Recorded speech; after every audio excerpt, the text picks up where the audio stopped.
से पढ़ाए आप क्या हैं। कह रहे थे? मैं ये कह रहा था प्राइवेट स्कूलों जिनका कोई नाम जानता नहीं है, 10,000 रुपये उनका कोर्स है कक्षा 1 का। इतनी लूट मार मोदी सरकार में, इस सरकार में सबसे ज़्यादा लूट मार है। बाकी किसी सरकार में इतनी लूट मार नहीं थी, बाकी किसी सरकार में इतनी लूट मार नहीं थी। यार वो तो कहते हैं हमने कुछ क्या भी कर दिया। कहने से कुछ नहीं होता है, कहने से कुछ नहीं होता है। मैं फरीदीपुर के रहने वाला हूँ, जो इस स्कूल का कोई नाम नहीं जानता। 10,000 रुपये कोर्स है। ये मेरा बच्चा खड़ा, 10,000 रुपये कोर्स है कक्षा 1 का। 1 महीने का? 1 महीने का नहीं, कोर्स की बात कर रहा हूँ। 1 साल का जो कोर्स कॉपी किताब मिलती है, अच्छा, कॉपी किताब 10,000 रुपये का है।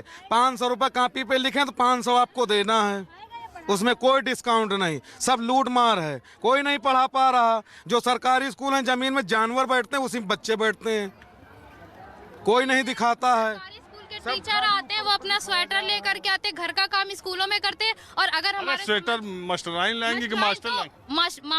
मास्टर आते वो सोया करते हैं। और अगर हमारे अभिभावक जाते ना पूछने, तो वही उनको पीटते हैं, बोलते हैं कि तुम दलित हो, तुम कैसे हमसे सवाल कर सकते हो। ऐसी बात आप मत अरे कीजिए, भाई, कौन हमने- पीट लेगा? मैं भारतीय समन्वय संगठन लक्ष्य की लक्ष्य कमांडर हूँ। मैंने वो लखनऊ में पिछले साल ये केस हमारे संगठन के लोगों ने ऐसा देखा था और उनके खिलाफ FIR दर्ज करवाई थी। थोड़ा और लोगों से बात कर ले।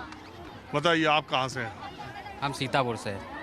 मैं तो ये आया हूँ जानने के लिए, आज चूंकि अम्बेडकर, हाँ सच तो कोई सुनना ही नहीं चाहता, चाहे वो मीडिया भी बिकी हुई है। किसके सामने हम गुहार लगाएं? अरे बोलो ना, हम तो हैं। आप हैं, लेकिन जब सच बात आती तो आप भी कैमरा उधर घुमा लेते हैं, घुमा लिया। घुमा लेते हैं। अरे भाई और लोग भी तो हैं।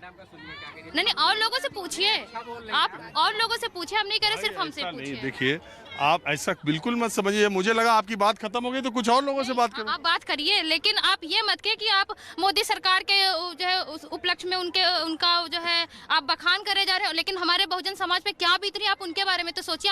आज आपका न्यूज लाखों लोग देखते होंगे। अरे मैं कह रहा हूँ कि मोदी सरकार कहती है कि हमने सबको शौचालय दिया, हमने सबको राशन दिया, हम सबको कहती है कि नहीं कहती है? हाँ, उन्होंने शौचालय दिया, राशन दिया और घर भी दिए, मकान भी दिया, 15 लाख भी दे दिए। लेकिन कहाँ दिए? उन्होंने अपने बयानों में दिए हैं, लेकिन हकीकत में आज हम लोग यहाँ पर खड़े, हकीकत में नहीं दिया है। बोल लिया। अब आप पूछिए। हाँ जी, जी सर, आप कहाँ से हैं? सीतापुर। अच्छा, मैं ये जानने के लिए कि देखिए 2024 का जब चुनाव आया है, जी जी जी तो अंबेडकर जयंती को छुट्टी घोषित कर दी गई। जी जी जी। आप जब चुनाव आया है तब बहन जी भी शहरी निकाय के चुनाव की बात करने लगी हैं। जब चुनाव आया है तो अखिलेश यादव वहाँ महू गए हैं। पिछली बार इसी तरह जब चुनाव था 2022 का, मैं बनारस में था, रविदास जयंती पर योगी आदित्यनाथ भी पहुंच गए, अखिलेश यादव भी पहुंच गए, प्रियंका गांधी भी पहुंच गई। इस बार देखा तो ये चुनावी दलित वोटों की राजनीति है। और दलित वास्तव में राजनीति में किधर कहाँ खड़ा है? दलित ये इसी की राजनीति है। जैसा होता है मतलब कि जब कोई जयंती आती है उसको उसी तरीके से मनाओ जिसमें जो वोट सपोर्टर है वो बढ़ चढ़ के हिस्सा ले और सरकार को फ़ायदा हो। ये चाहे अखिलेश हो, चाहे योगी हो, चाहे मायावती जी हो, कोई भी हो, ये समझिए। नहीं तो दलित किधर जाए तो जाए, उसके पास विकल्प क्या है? उसके पास विकल्प कुछ नहीं है। अब वो बस भटकता रहता है कि हम किधर जाएं। जब उसका कोई नेता ही मेन नहीं है तो वो किधर जाए? नहीं, जब मायावती एक मिनट आपको भटकाने की कोशिश कर रहे हैं। नहीं, ये बताइए BSP के अलावा कौन सा ऑप्शन है? अभी एक मिनट, अभी ये भाई साहब ने कहा कि ये पार्क जो बने हैं, जब बना था तो मीडिया ने इसको मतलब इतना हाईलाइट करके ये वेस्टेज ऑफ मनी है ना।